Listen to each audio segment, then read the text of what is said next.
کے موقع پر آپ نے خطبہ دیا ہمیں عرفات میں، تو آپ نے فرمایا اے لوگو، میں اپنے بعد تم میں وہ چیز چھوڑ کر جا رہا ہوں کہ جسے مضبوطی سے پکڑ لیا تو کبھی گمراہ نہیں ہوگے، اور وہ اللہ کی کتاب ہے۔ بس مسلم شریف میں حجۃ الوداع کے خطبے میں صرف قرآن ہے، سنت بھی اسی میں شامل ہے، ظاہر ہے قرآن ہی نے سنت کی طرف ہماری رہنمائی کی ہے۔ اور پھر جابر بن عبداللہ کہتے ہیں نبی علیہ السلام نے پھر صحابہ سے اجتماعی طور پر پوچھا کہ کیا میں نے اللہ کا پیغام تم تک پہنچا دیا؟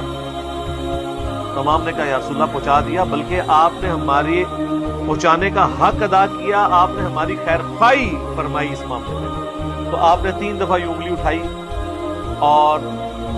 آسمان سے پھر صحابہ کی طرف کی، اللہم اشہد اللہم اشہد اللہم اشہد، اے اللہ گواہ ہو جانا کہ یہ مان رہے ہیں کہ میں نے جو اپنی رسپانسبلٹی تھی ان تک وہ کام پہنچا دیا۔